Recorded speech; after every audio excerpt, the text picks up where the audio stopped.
Assalamualaikum warahmatullahi wabarakatuh. Selamat pagi, shalom, namo buddhaya, salam sejahtera untuk kita semua. Mohon izin, kami dari kelompok 2 program studi Hukum Keimigrasian kelas C mata kuliah Pancasila akan mempresentasikan mengenai menginternalisasikan nilai-nilai Pancasila dalam diri dan mengaitkannya dengan unit pelayanan teknis keimigrasian serta memahami alur pelayanan warga negara Indonesia. Sebelumnya, dalam tugas ini, kami memilih kantor imigrasi kelas 2 TPI Cilacap sebagai UPT untuk memenuhi tugas pembuatan video mata kuliah Pancasila. Kantor imigrasi kelas 2 Cilacap pertama kali berdiri tanggal 28 Juni 1969 yang pada saat tersebut berlokasi di Jalan Lejen S. Parman nomor 49 Cilacap, Jawa Tengah. Kantor imigrasi ini memiliki wilayah kerja yang meliputi Kabupaten Cilacap, Purbalingga, Banjarnegara, Kebumen, dan Banyumas. Pada awal berdirinya kantor imigrasi Cilacap dipimpin oleh Bapak Sutondo. Lokasi kantor imigrasi ini sejak tahun 1969 tidak mengalami perubahan yang tetap. Pada lokasi yang sama dengan luas 714 meter persegi. Sampai pada akhirnya tanggal 26 November tahun 2012, kantor imigrasi ini mengalami relokasi kantor untuk menempati gedung baru yang berada di Jalan Urip Sumahardo nomor 20269 dengan luas 1311 meter persegi. Kantor ini pada kepemimpinan Bapak Syamsul Bahri secara resmi dan simbolis oleh Menteri Hukum dan Hak Asasi Manusia Bapak Amir Syamsuddin. Kantor imigrasi kelas 2 Cilacap pada kepemimpinan Bapak Yoga Ananto Putra SH meraih predikat wilayah bebas dari korupsi atau WBK dari Kemenpan RB. Selanjutnya, untuk penjelasan mengenai menginternalisasikan nilai-nilai Pancasila dan juga memahami alur pelayanan warga negara Indonesia akan dijelaskan oleh rekan saya. Selanjutnya, bagaimana pengimplementasian unit pelaksana tugas kantor imigrasi kelas 1 TPI Cilacap terhadap nilai-nilai Pancasila. Dalam penerapannya, kantor imigrasi kelas 1 TPI Cilacap tidak membeda-bedakan agama melalui pelayanan yang dilakukan maupun penindakan pelanggaran yang terjadi. Para pegawai menyadari dan menghargai dan menjaga kerukunan antar umat beragama yang ada di Indonesia, yaitu agama Islam, agama Kristen, agama Katolik, agama Hindu, agama Buddha, dan agama Konghucu. Kantor imigrasi kelas 1 TPI Cilacap juga menghargai, bahkan merayakan hari-hari besar keagamaan yang ada di Indonesia. Selanjutnya yaitu sila kedua Pancasila, yaitu kemanusiaan yang adil dan beradab. Penerapan sila kedua Pancasila pada kantor TPI Cilacap terdiri dari fundamentalnya, yaitu visi misi kantor imigrasi Cilacap yang menjalankan regulasi sesuai dengan perundang-undangan dalam pelayanan dan penindakan pelanggaran hukum. Hukum yang berlaku juga sejalan dengan hak asasi manusia. Dengan adanya sikap yang menjunjung tinggi hak asasi manusia, setiap pegawai dan masyarakat yang dilayani dapat menghargai satu sama lain, saling tolong-menolong, saling berempati satu sama lain di dalam lingkungan kantor. Yang selanjutnya adalah Pancasila Sila 3 yang berbunyi Persatuan Indonesia. Kantor imigrasi TPI 1 Cilacap juga menerapkan nilai-nilai Pancasila ini dalam pelayanannya kepada masyarakat. Para staf tidak membedakan suku, agama, dan ras dari setiap konsumen. Mereka melayani sesuai dengan antrian yang telah dibuat. Sehingga hal tersebut menyebabkan pelayanan berjalan dengan kondusif dan sesuai dengan prosedur. Kualitas pelayanan pun tidak dibedakan, semua dilayani dengan sepenuh hati dan mendapatkan pelayanan yang terbaik. 4 adalah sila keempat Pancasila, yaitu kerakyatan yang dipimpin oleh hikmat kebijaksanaan dalam permusyawaratan perwakilan. Penerapan sila keempat pada kantor imigrasi TPI Cilacap. Sila keempat yang mempunyai makna, kedudukan, hak, dan kewajiban yang sama. Maka itu pada kantor imigrasi TPI Cilacap menerapkan sila keempat, yaitu pelayanan penuh kepada setiap masyarakat yang datang ke kantor imigrasi tersebut dengan memberikan hak-hak yang pantas didapatkan oleh masyarakat. Misalnya, masyarakat berhak mendapatkan pelayanan pembuatan paspor dan harus dilayani dengan sangat baik.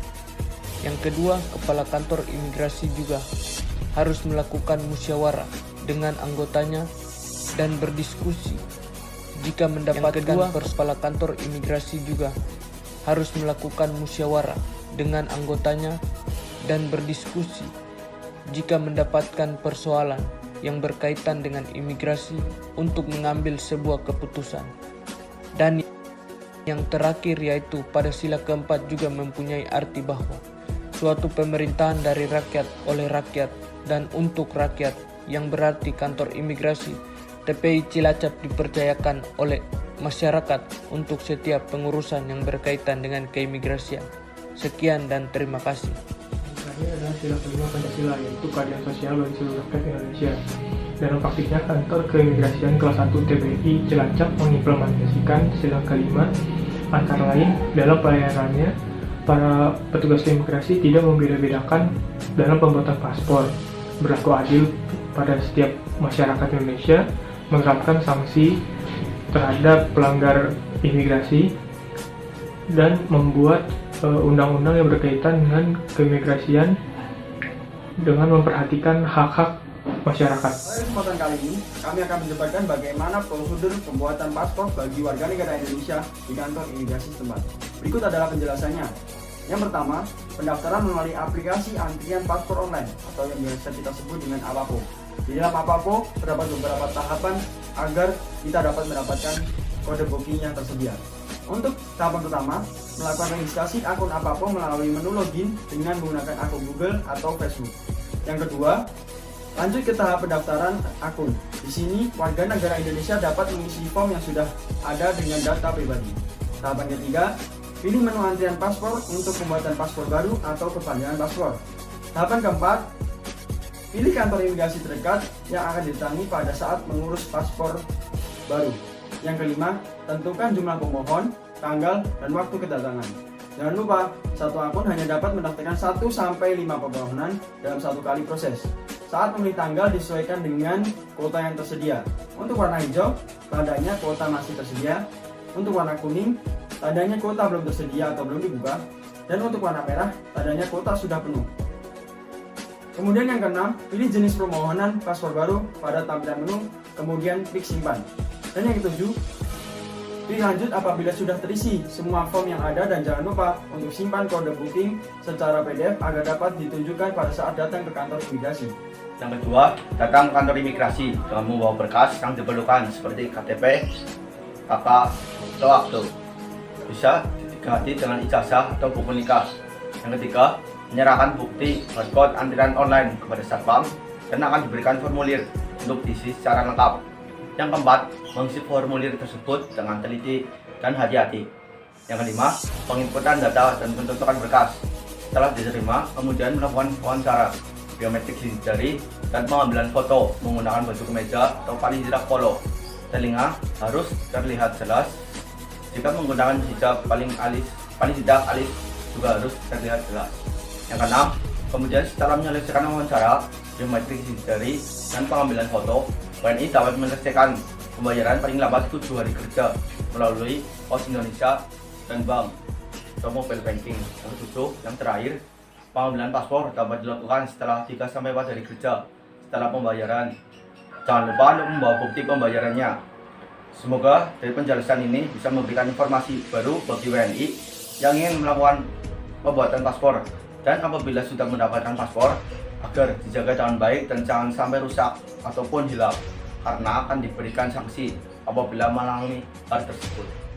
Menurut Undang-Undang Nomor 6 Tahun 2011, Paspor Republik Indonesia yang selanjutnya disebut paspor adalah dokumen yang dikeluarkan oleh pemerintah Republik Indonesia pada warga negara Indonesia untuk melakukan perjalanan antar negara yang berlaku selama jangka waktu tertentu.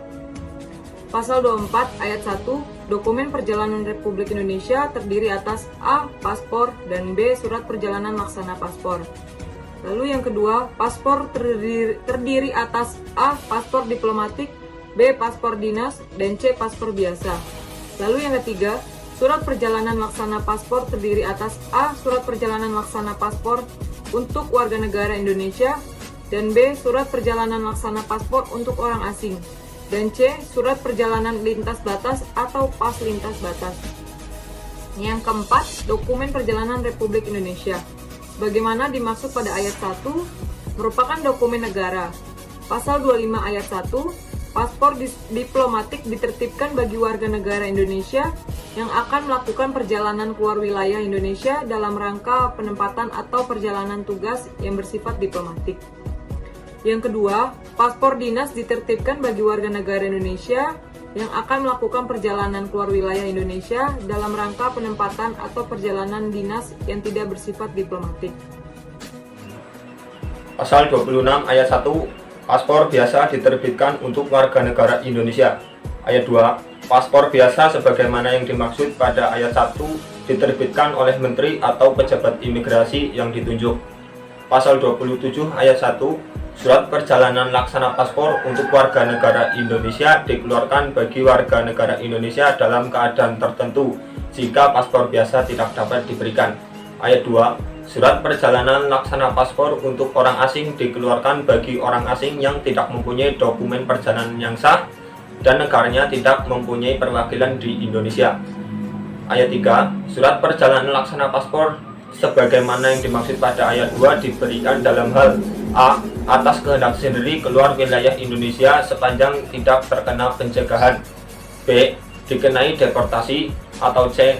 Repatriasi. Ayat 4, surat perjalanan laksana paspor diterbitkan oleh menteri atau pejabat imigrasi yang ditunjuk. Pasal 28, surat perjalanan laksana paspor dapat dikeluarkan untuk orang perseorangan atau kolektif. Pasal 31 ayat 1, menteri atau pejabat imigrasi yang ditunjuk berwenang melakukan penarikan atau pencabutan paspor biasa, surat perjalanan laksana paspor, dan surat perjalanan lintas batas atau pas lintas batas yang telah dikeluarkan. Ayat 2, menteri luar negeri atau pejabat yang ditunjuk berwenang melakukan penarikan atau pencabutan paspor diplomatik dan paspor dinas.